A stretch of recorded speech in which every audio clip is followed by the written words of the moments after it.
Welcome to week 35. We made it. We are just using the yoga block for today, focusing on a lot of stretches that are going to help us better prepare the body for birth. Leave that yoga block to the side for this first one. This initial move is going to be a hip flexor stretch. So you're going to lift up, send one leg forward, square off those hips, and then you're going to really focus on pulling those hips forward. The same arm as the back leg is going to lift up, reach up and over to the side. We're just going to practice a few breaths here as we stretch into this. This is also going to be really helpful in helping to release any of that round ligament pain we may be experiencing, especially as the belly and baby are expanding. And come back down. Switch legs. Other leg is forward. So you're in this nice 90 stance. String up, nice and tall, pressing into that hip flexor, reaching up, pulling over. Really breathing into this, releasing the tension and the tightness here, finding that balance and stability. Breathing into this in the nose, exhale through the mouth, and lower it all the way down. We're going to use that yoga block for some Adductor Rockbacks on this next one. So if we want to, it helps us to lift the upper body. Otherwise, we can always set it out here to the side. I'm actually going to turn and face you. For these rock backs, send one leg out, just rock it back and forth. We're here for 30 seconds. Send the hips back and up, back and up. Make sure you send the hips all the way back towards the heel. You're not just going part way. You really want to find that nice length happening through the inner thighs. Pressing it all the way back. And again, if you want that yoga block for a little extra more upright support, you can use that here as well. So let's switch sides on this one. Lift up, pull it in, switch sides. Sending those hips back are going to helps really open up through the inner thighs, lengthening into those adductors, which connect directly into those pelvic floor muscles. The pelvic floor needs to lengthen to get out of the way and yield to allow baby to descend through the pelvis. So we really want the pelvic floor to be able to lengthen.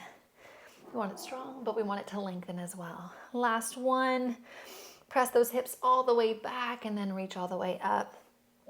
Using that yoga block to open up for these hip rockers. Bring the yoga block underneath the right hand. Send the left leg out to the side, and you're just going to rock in, opening up the hips here.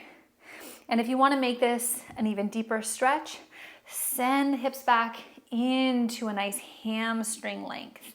Press forward, send it back. Forward, send it back.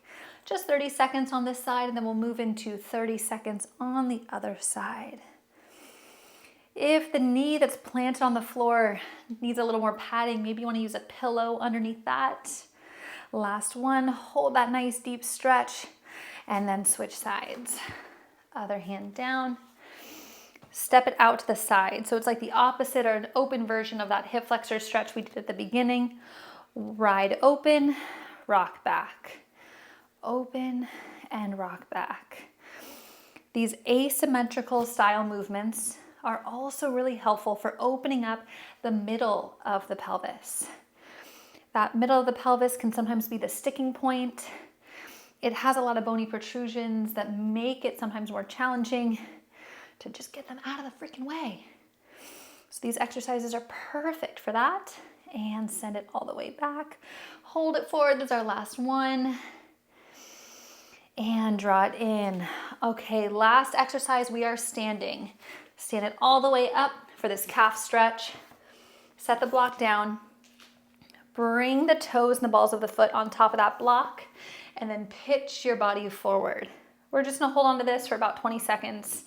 Breathing into this stretch. Imagine that nice length happening through the back of the calf. My mind was always blown when I learned the connection between the calf and the pelvic floor. Seems like that muscle is so far away. How could it possibly be connected? But in fact, it is all connected. That's how the kinetic chain works. Because if your calves are tight, they're gonna pull on your hamstrings. And if your hamstrings are tight, that's gonna pull onto the glutes. That's going to pull on the pelvic floor. It could be pulling on the inner thighs, creating more tension and tightness, which are two things we don't need for birth. The two things we want to work on or move away from when it comes to focusing on the body. Opening up. Still pitching yourself forward, last few seconds here. And release. Come off that yoga block. Ooh. We love a good calf stretch to finish. I'll see you guys next week.